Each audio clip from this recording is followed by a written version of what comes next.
Your Royal Highness, thank you so much, Prince Reza Pahlavi, for being with us today for this International Women's Rights Day. My first question will be, why is this day so important to you? I don't think there is a moment in history where the significance of Women's International Day would be so apropos when it comes to the people of Iran, and particularly Iranian women. Ever since the revolution, the first victims of it were the Iranian women who lost the rights that they enjoyed before the revolution in equality with their counterpart.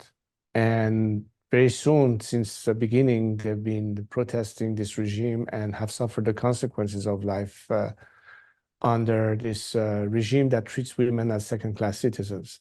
It is therefore, I think, in terms of international, the world in which we live, the plight of Iranian women could not be more significant at this time. So this is a very important mark of a day that celebrates and defends women's rights. And this is something that is perhaps the most important among other rights that Iranian citizens ought to have. And to me, it's very, very important. So I cannot stress enough the importance and significance of this day.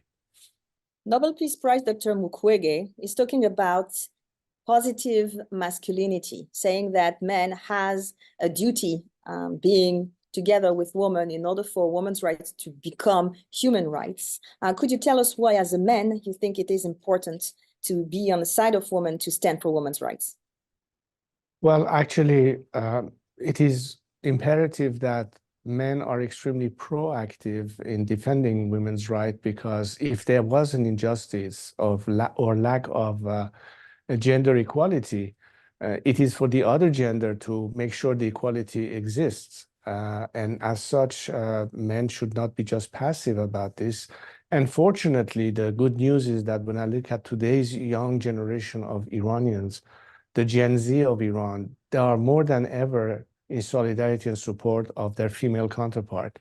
And this is so important, even when we witness the women life liberty movement being started as a result of Mahsa Amini's murder.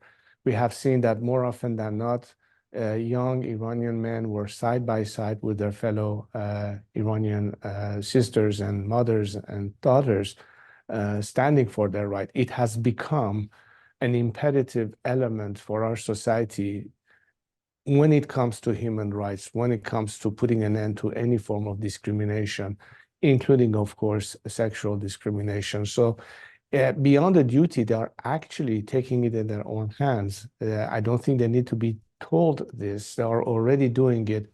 We need to do even more. We have to make sure that our future will guarantee the fact that women in Iran can enjoy all the liberties and opportunities and equalities that are currently completely denied.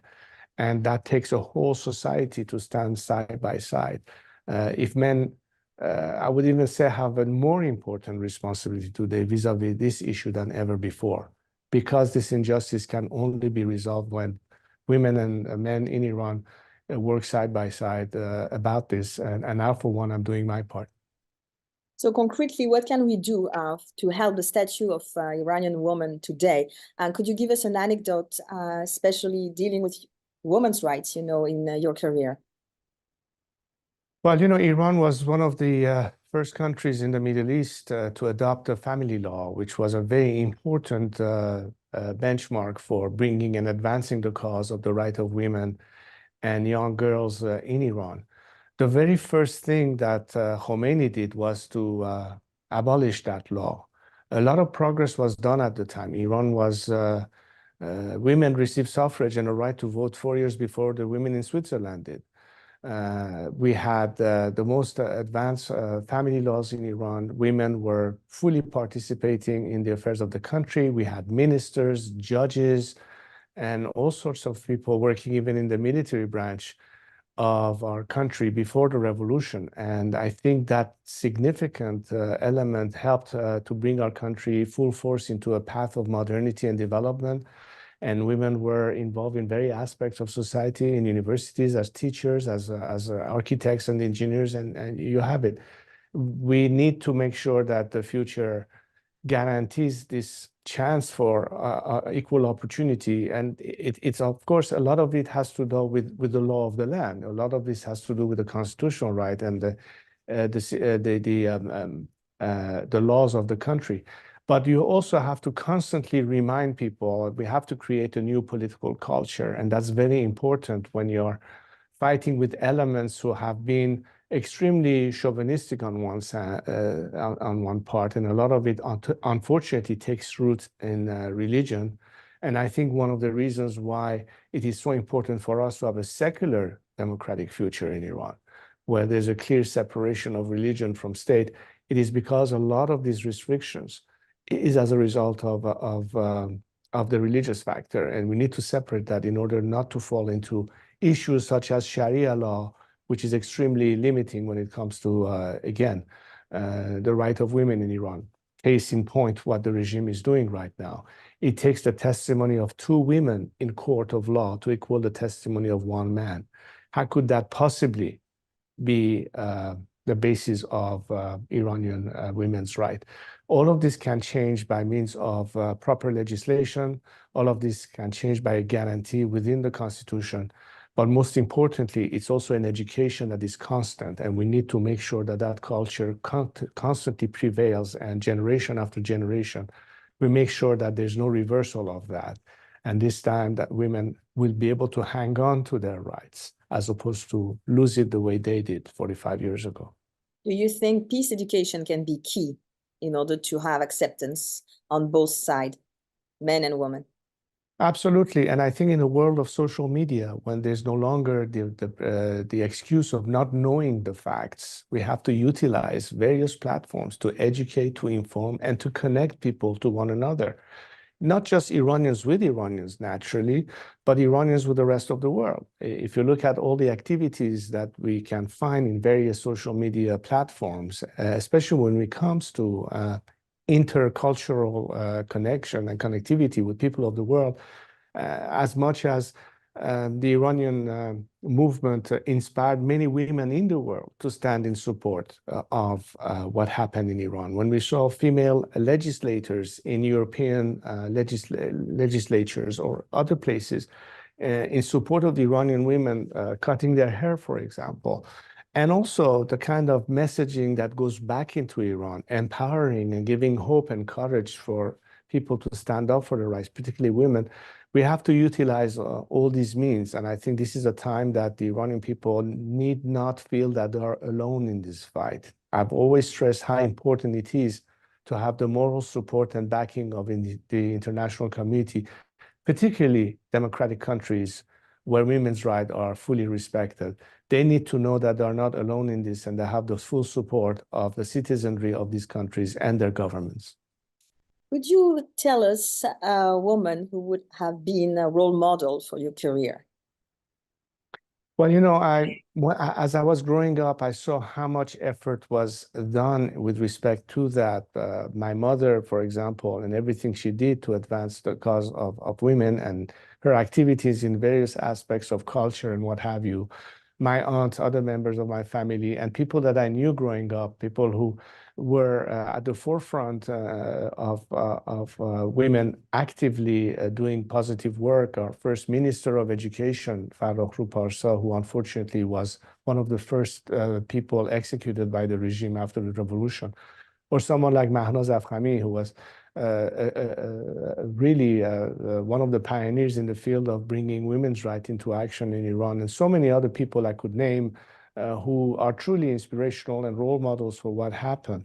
I myself take pride of the fact that as seeing my wife and her work in terms of being a lawyer and the time that she worked for that, and her support of Iranian causes, children causes, and what have you. My daughters who are now also working and enjoy the freedom that America offers a young woman to be able to pretty much do everything that they can. All of these elements, I think, is quite inspirational, knowing that it is in total freedom that we can have the maximum output and contribution of women in society in various roles and and shapes. And this is the future that Iran needs to think that we need to engage full force, every aspect of citizenry, and especially the vital role that I think women can play in Iran society in all sorts of different areas. But first and foremost, we have to make sure that they are liberated, that a whole nation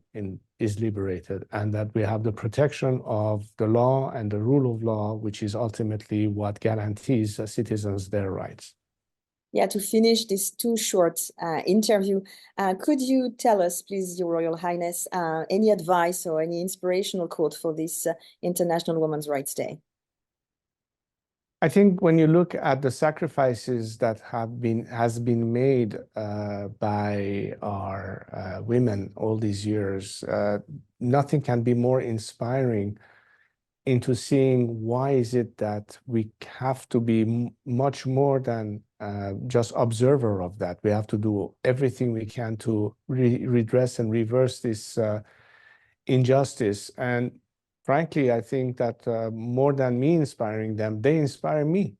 And all I can do is to, in fact, highlight their sacrifices, highlight their efforts, highlight their aspirations, and for them to know that they are not alone in this, that we all stand together, men and women together, to fight for that liberation. And I think it goes without saying that being successful in this endeavor will mean that finally we can be rid of a system that has denied us for more than 4 decades the natural rights of every citizen in Iran, men or women, to be participant fully in the affairs of their country and to have a true chance of prosperity and progress. And I believe that this is the key message, that unity is fundamental in the success of any society. When we stand all together for fundamental rights and causes, that's the only way to prevail and ultimately succeed.